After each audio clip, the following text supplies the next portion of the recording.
we talked about Jahmyr Gibbs having taking it to another level this year, being a standout guy. With that being said, what does David Montgomery do?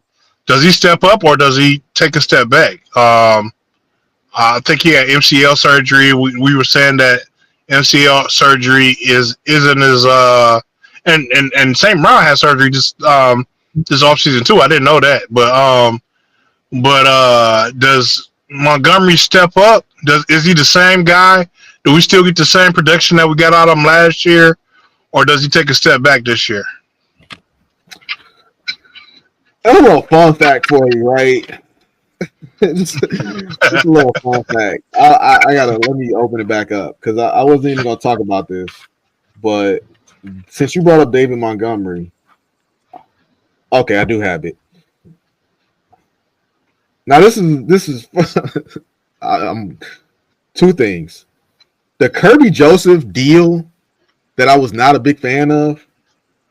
I need somebody to sit me down and give me a economics lesson on how they got this deal done. Because when I look at the numbers for the Lions, Kirby Joseph just shows up like $1 million, and that deal was worth like I think like $80 million or something like that.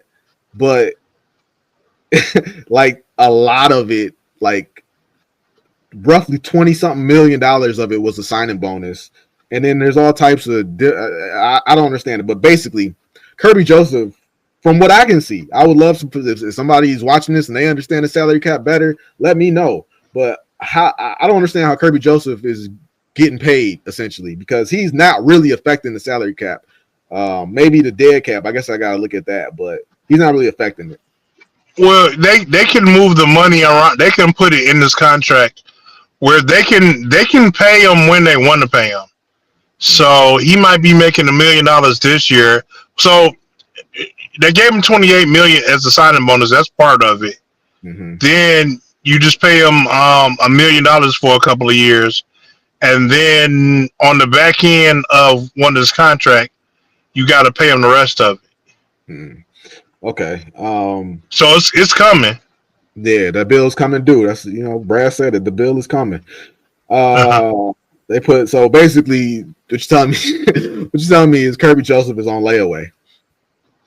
Pretty much. Okay. They'll pay him. They'll do the same. They'll do the same to somebody else later on, where they'll probably pay them $1 million, and then that year they'll pay Kirby his money. So if you look at 2025, 2026, 2027, those are 3 years, right? David Montgomery, Derek Barnes, and Aleem McNeil. I'm putting you on the spot. No judgment. How much would you venture to wager that they're making in the next 3 years? Montgomery, Derek Barnes, Aleem McNeil.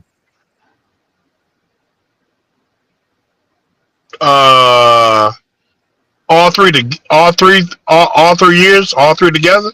Yep.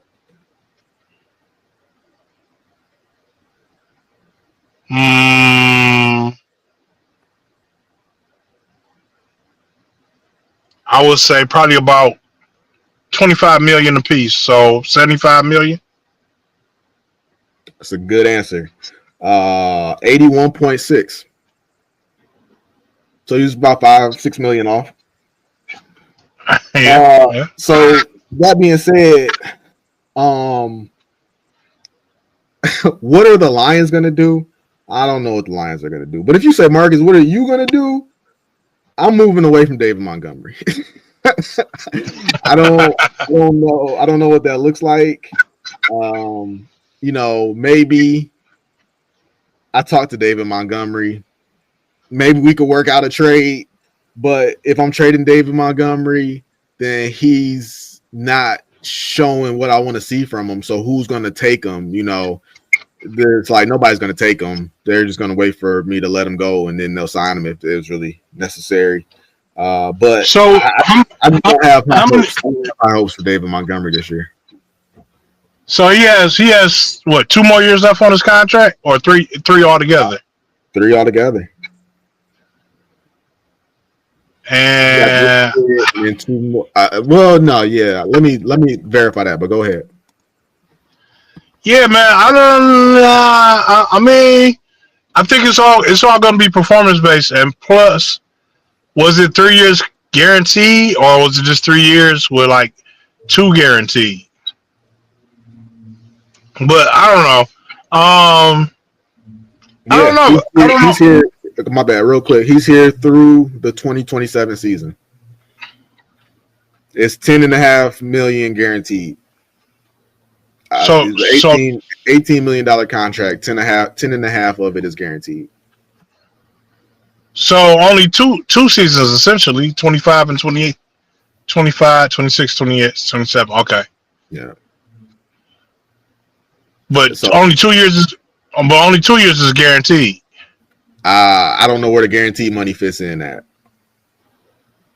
I would think that only 2 years is guaranteed.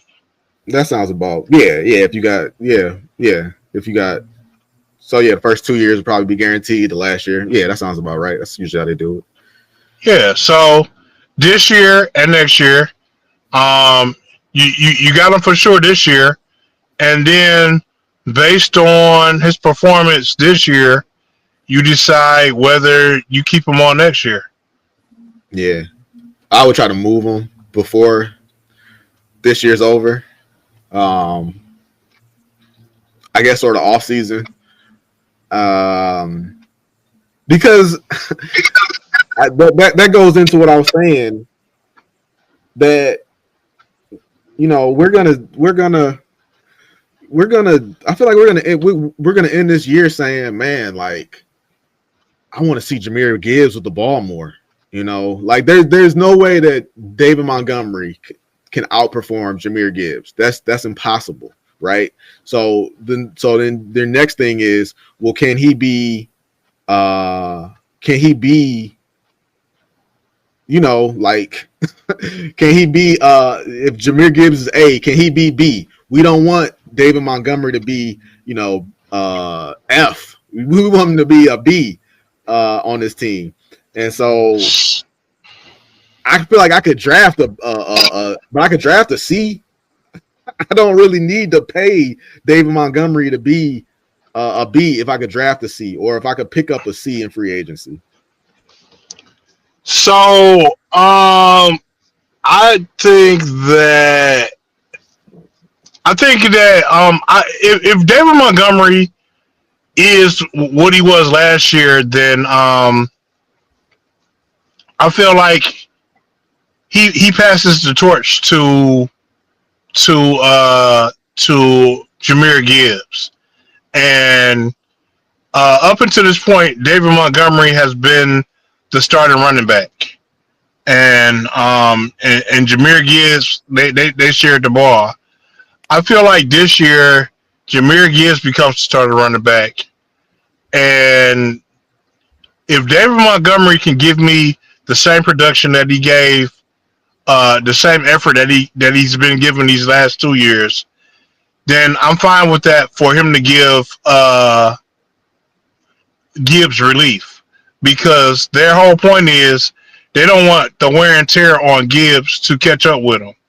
And I agree with that, because we've known the whole reason that running backs don't get paid anymore is because the league nowadays is running the running back into the ground. And if you get rid of David Montgomery and you have Jahmyr Gibbs taking 90% of the snaps, then he won't be here. He won't be here for very long. So I'm in the camp of letting Jahmyr Gibbs get his touches, but at the same time, you still have somebody that can essentially share the load. Not, not 50-50, but more so maybe 60-40, or 65-35. You know what I'm saying? But do you need to pay a premium to give Jahmyr Gibbs a break? That's what I'm saying. You telling me you can't find somebody to insert in there that is cheaper? Because this goes to the whole Frank Ragnow, Alex Anzalone, bringing back Derek Barnes. I just feel like I feel like they're not allocating this money as though they should be. And JMO, you know, if they let JMO go or walk or trade JMO, I feel like you're trying to do way too much. And it's when are the Lions going to embrace the culture, put it on Dan Campbell, and just bring in guys to fill a role? Now I get it. We brought in guys when our whole team was depleted. I get that. But I'm saying, like, pay your guys. Pay your best players. Play the players that make you special. Jahmyr Gibbs makes you special. Sam Laporta makes you special. Jameson Williams makes you special. David Montgomery does not make you special. Well, I mean, David Montgomery brought a lot to the team before he got hurt. But what I will say is I feel like they can afford to pay David Montgomery now. And when the time comes, they'll pivot.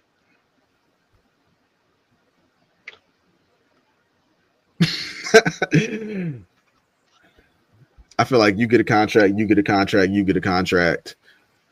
But Nah, if you, I feel like we're having a different conversation next year. I feel like, I mean, the only way that they keep David Montgomery, depending on the performance of Jahmyr Gibbs and David Montgomery, I feel like Jahmyr Gibbs becomes the premium back this year. And while I think David Montgomery has a good season, but they move on to Vaki.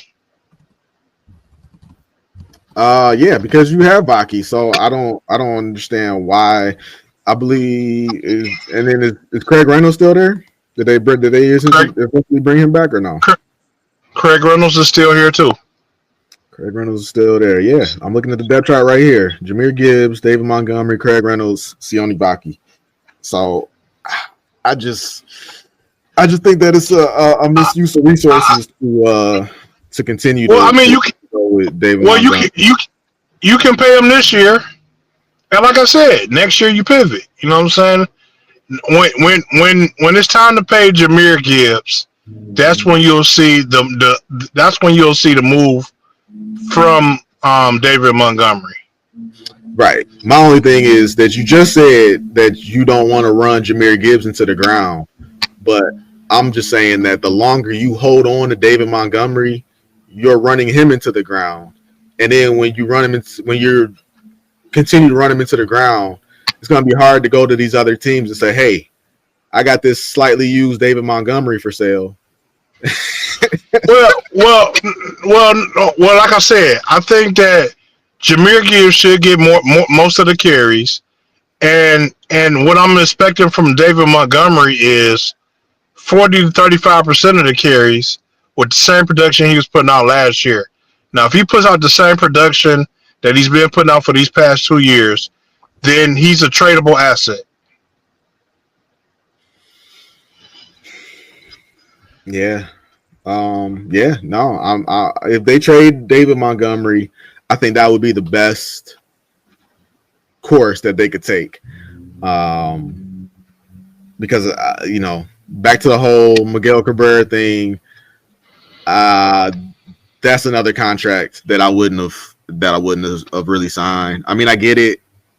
He was doing so well, but there was like no need to really re-sign him. They just kind of decided to do it. Same thing with Aleem McNeil. There was no demand to re-sign Aleem McNeil. He still had time left on his contract. So I don't know. It's just these are some of the moves that I question because I feel like we need to put more focus on, like I said, our most impactful players. Maybe that's a better way of putting it, because I don't need – it's the whole thing with Jay Nivey and Cade Cunningham. I'm not saying Jay Nivey is a bad player. I'm just saying, why do I need 2 premium point guards when I have all these other positions to fill? feel that I could get a premium asset. Yeah, but you don't need to do it now. Like Jameer Gibbs' contract is not hurting, is not coming up. So you're not hurt by extending Montgomery this year. Yeah, but J-Mo's contract is coming up. Obviously, we know Hutch is going to get his contract. Alex Anzalone wants a new contract. These are players that we only have for 1 more year, essentially, 1 to 2 more years. But J-Mo's contract is not coming up. You don't have to do anything with J-Mo until next year. Mm-hmm. And like I said, if David Montgomery has a hell of a year, then he's a tradable asset. Now, if you wanna sign J-Mo, and then you have Sione Vaki or Craig Reynolds who's ready to step up and become the backup, then you can trade David Montgomery and sign J-Mo next year. But this year you don't have to worry about that. Yeah, but it's like, why did I draft Sione Vaki if my plan was, well, it wasn't your plan, but why did you, I guess it just wasn't the plan, but it just doesn't make sense that you would draft Sione Vaki, a running back, for a team where you already have 2 running backs, and then you turn around and you extend David Montgomery on a contract extension after having a good year. Then he hurts his knee, so now you're going into the next year. So and then what you're saying is, like, if he comes out basically on fire, trade him, and they're not going to do that. If he comes out on fire, no, they're gonna roll with him, and you're gonna have to roll the dice the following year. Well, the contracts are different. The contracts are different. If he comes out on fire, what I think will happen is they'll ask him to take a pay cut, and if he says no, then they'll let him go.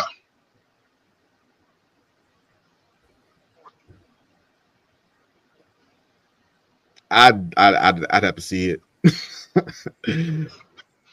I mean, you extended the player just to turn around and cut him. That's ludicrous. It's ludicrous. You can't even do it on optics alone. You can't do that. You extended them to make them happy. You got them here. But you didn't have to like how you're saying. I take that back. I don't know. Go ahead. No, I'm not sure. I'm not sure what his contract was before he got extended.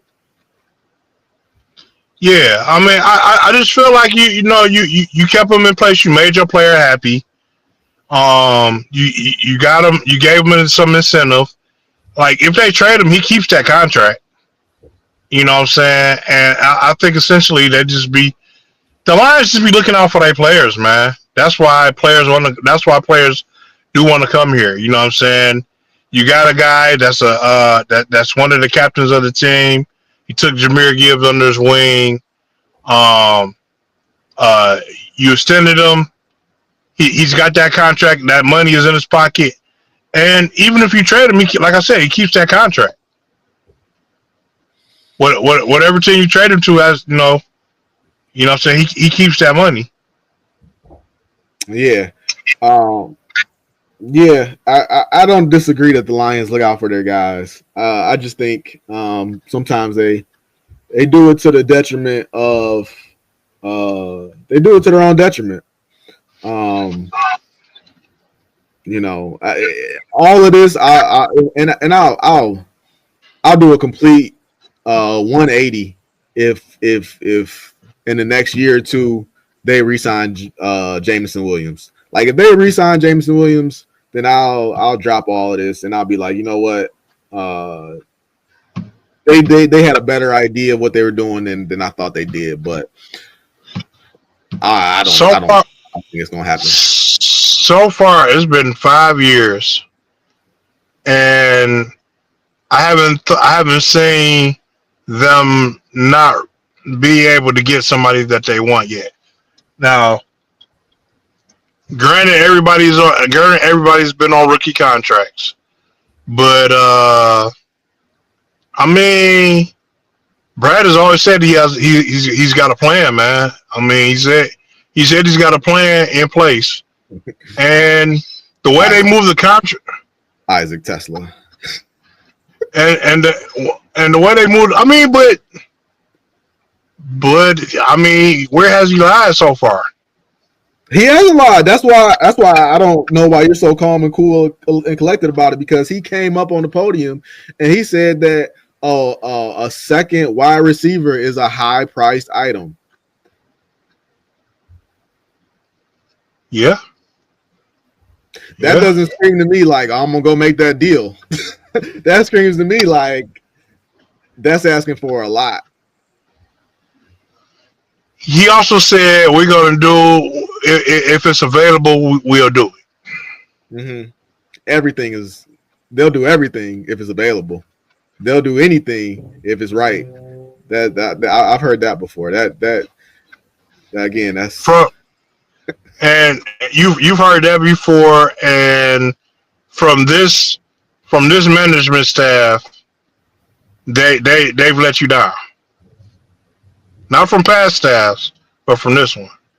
This management staff, for the most part, has gone up on that podium and told me exactly what they were going to do, and then they went out there and they did exactly what they said they were going to do.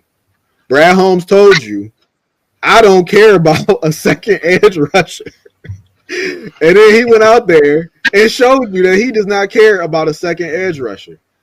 Brad Holmes also told me that, yeah, they're going to pick up the fifth-year option on Jameson Williams, but the idea of having two high-priced wide receivers is a hard pill to swallow. And that's as much as he was going to say. And I'm going to go ahead and take that a little bit further and feel like he's saying, we're not going to have two high-priced wide receivers. And then that goes to what I'm saying, which is all along I felt like this team is built on offense. And I get it. You want to be built on defense. You want to be built on offense and defense. And they're trying to they're not trying to piece it together. They're taking everything good that they had about their defense and they're extending it. But I just don't think their defense was that good enough. There was nobody on there that was that good where it was like, oh, we just can't let this defender go. If it means coming at the cost of Jahmyr Gibbs, of Jameson Williams, of Sam Laporta. I don't know, man. I think you're panicking over a decision that's 2-3 years old. Oh, it's going to be 2-3 years young. Mm-hmm. I'm not panicking. I've been beating this drum during all these signings. I'm just saying, as you watch all these signings go along, is like I said, we talked about layaway, and Brad, again, I love that quote he used. The bill is coming. You can't you can't just spend money, and then and then when the credit card statement comes in the mail, look at it like, whoa, how am I gonna pay this? Well, you had to be competent leading up to that point to avoid. Well, just like I said, they're moving money around, just like you said. So Kirby Joseph was on the books for what, $1 million? This you said $1 million, right? Yeah, like 1.1 million for the next like four years. Right. So they have to pay him one of those years. So the year they pay him, there are other players' contracts you can do that with. The same thing you did with Kirby Joseph. Yeah, no, I can't argue that. If that's what they do, then I'll be happy. I just don't think that's what they're gonna do. I mean, but that is what they've been doing. Like somebody, they paid one player a majority of his contract. I feel like I forgot who it was. I think it was in his bonus. You know what I'm saying? They got it out of the way in his bonus. The lump sum of what they owed him, They got it out the way in his signing bonus. So let me ask you. So by that math, we're just kicking it around. By that math and that theory, Kirby Joseph will be making $1.1 million those seasons. Obviously throwing some, incentives and this and that. So maybe he tops out at like $3-4 million, but he's not going to be getting that. As I guess they're basically pushing the money, so he's going to get paid, but he's not getting paid along the way, basically. Right. Okay. So if I'm Jameson Williams, and there's a team out there that will pay me like each year, more than the Lions will pay me at the $1 million. I feel like that's also outside of the Lions' control. That's on Jameson Williams if he wants to take that deal. Well, I mean, essentially, he's only getting paid, like you said. He gets his incentives, and he gets his incentives, and he gets the $1 million for the season. But he got a $28 million signing bonus. So he got money. So it's not like he's just making $1 million. He got the 28 mil. Yeah, but I mean that's and he's still guaranteed the rest of his contract. So the money is coming. Like they're just moving the money around. Like if I say I give you 25, if I say I give you 25 million, a $25 million dollar contract with a $30 million contract with 25 guaranteed, and then I give you 15 up front. I give you 15 up front, and I say I give you 5 the next 2 years. You still getting the 25 million. You just getting a disproportion to when I'm going to give it to you. Yeah. Again, though, that's you and me talking. $28 million, $12 million, $5 million. These numbers sound great to me. I would take any of those numbers. I would take $1 million. But if you are one of the best receivers in football, and I guess not even like, why would you discount yourself? Why would you take less? But I'm not saying that he's going to take less. He's still getting the contract. It's just proportion in a way that fits the salary cap. Yeah, but I'm saying I can give you this. You're still going to get your. Go ahead. You're still gonna get your 40 million a year. Mm-hmm. But what if I gave you 39 million? I mean, yeah. What if I gave you what if I gave you 60 million this year? This is just I'm just throwing numbers. Don't This is not specific. Mm-hmm. But what if I gave you 60 million this year, mm-hmm. and then next year I gave you 10? I mean, the next year I gave you 20 million. You mm-hmm. still got your 40 million. You still got your 80 million in them 2 years. You just got it differently. Mm-hmm. You got your lump sum the first year, so I could get half of your contract out the way, so I can make room for. I can save, so that 20 million I was supposed to pay you the next year, I got that reserved for somebody else. Mm-hmm. So I basically took your 20 million, your 20 million that I was going to give you the second year, and gave it to your first year. I doubled up the contract, and then that 20 million is available to me to get to somebody else next year. You still get your 80 million in 2 years. You just got it in different proportions. Yeah. And it's like, hey, all of that, or this team over here will do the exact same payment, but they'll give me, if we're talking $80 million, they'll just give me $20 million. Well, they'll give me a signing bonus, and then they'll give me like $15 million, so on and so forth, going forward. And there's no wondering when the money is going to come. There's no, well, hey, we gotta get this guy. They're just going to give me the money, and this is done and over with. It just makes it so much more simple. Well, if you're not willing to renegotiate your contract at that point, that is the point where I feel like Brian Holmes will be like, deuces. I agree with you then. Yeah. I agree with you. So if you want to stay on a team that has all these weapons and still get the same money you would have got anyway, just in different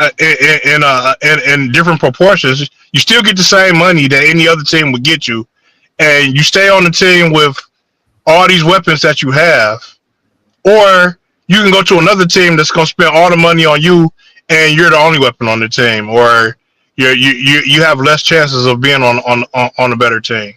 I mean, you're probably on the okay team, but you know what I'm saying. The ask will be to not. I don't want to say sacrifice, because you're still getting the same amount of money, but to negotiate when and how you get your money for the to keep the team great. And my whole thing is that I just wouldn't of Devontae Smith makes. So I always compare J-Mo to Devontae Smith, and Devontae Smith just signed a contract where he's getting $25 million a year. So yeah, how you fit J-Mo? And I think St. Brown's getting about $25 million a year, ain't he? Yeah, something like that. So how you fit J-Mo in there? That's difficult, and just my whole thing is that hard conversation you just portrayed. I'm saying all of these signings.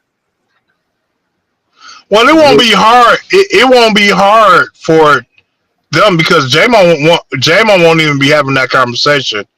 It'll be his agent and his accountant having that conversation. Yeah, and it'll be divvied up.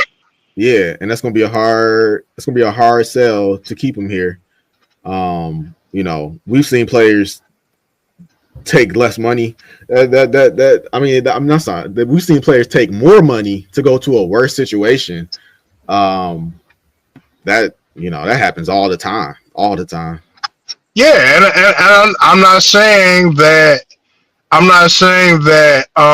That J-Mo won't want to, just have his money up front. But if he does, then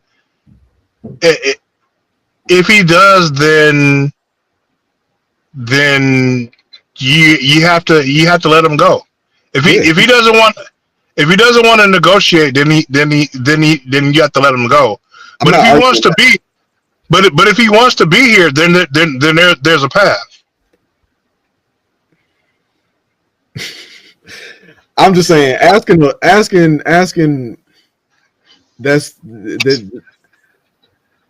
I don't think that it is an intelligent move. You're saying it like they're gonna short him, or that he's gonna get less money. But that's not the case. He's getting the same amount of money. He's just getting it in different times. They're asking them to take a discount, essentially. Like they're not. They are. In the grand scheme of things, because if I owe you, wait a minute, wait. If I owe you $10, yep, and I give you 3 today and 7 tomorrow, did you still get your $10? In the NFL, the contracts are not guaranteed. True or false? A portion of the contract is not guaranteed. You're correct. But a majority of the contract is not guaranteed. No, that's not true. A minority of the contract is not guaranteed. The majority of the contract is guaranteed. You usually get if you get a 5-year deal, then 3 to 4 years will be guaranteed money. If you get a 3-year deal, 2 years will be guaranteed money. So a majority of the money is guaranteed. a quarter of the money is not guaranteed. Fine, even a quarter of the money. I would say that if you owe me $10 and the money is not guaranteed, so I'm only guaranteed essentially $6, $7. So the deal would essentially be I would say, hey, I'm going to give you $12, but 10 of it is guaranteed, and then I give you three the first year and $7 the second year. You still got your $10, and then based on what our agreement was, I give you you might get the $2 the last year. Mm-hmm. But at the same time, you have other things. But you still got your 10. The thing is, though, you got other things. You got other things going on in the background. That's my thing. You have other things that you're trying to do in the background, whereas another person offers me the same deal, but they don't have anything going on.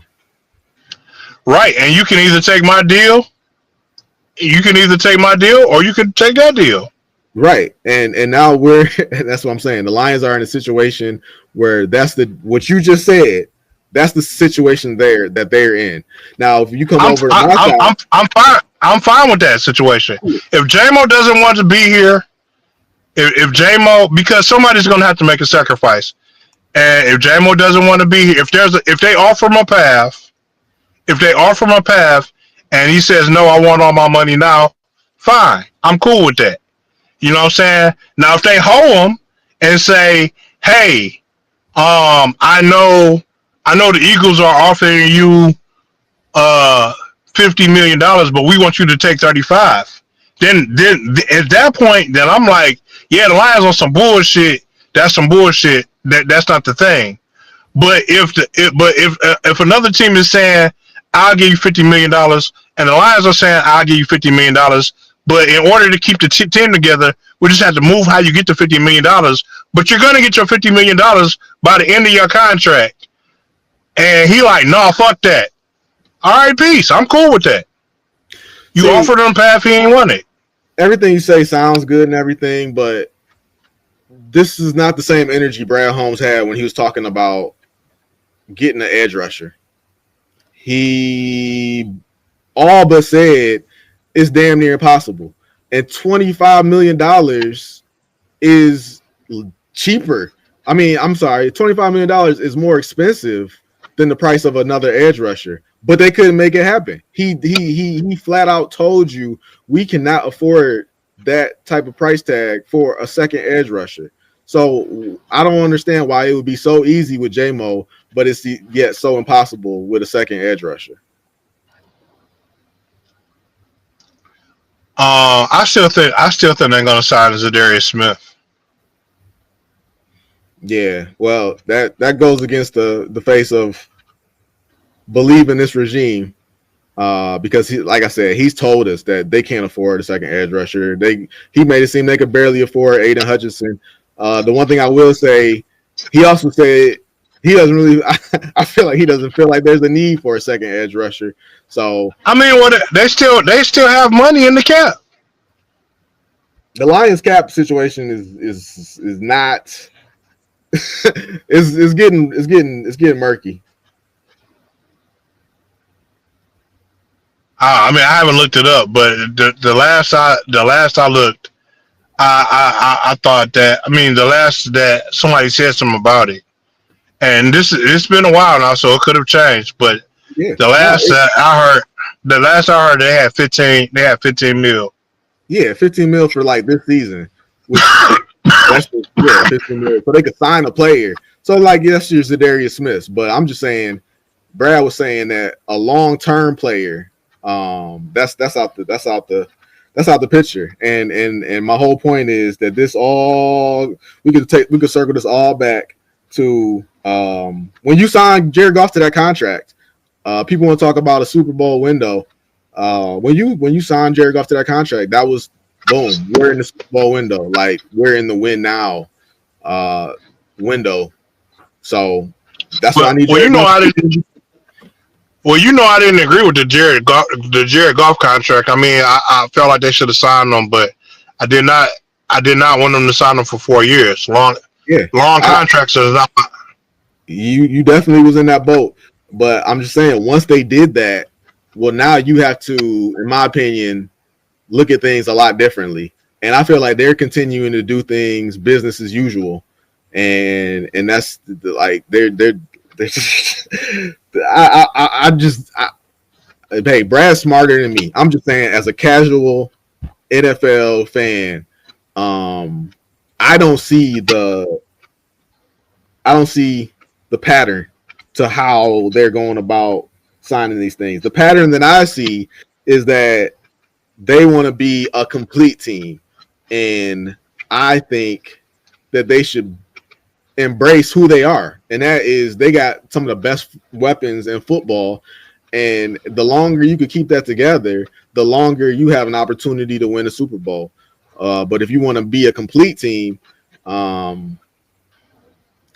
might work too. I don't know.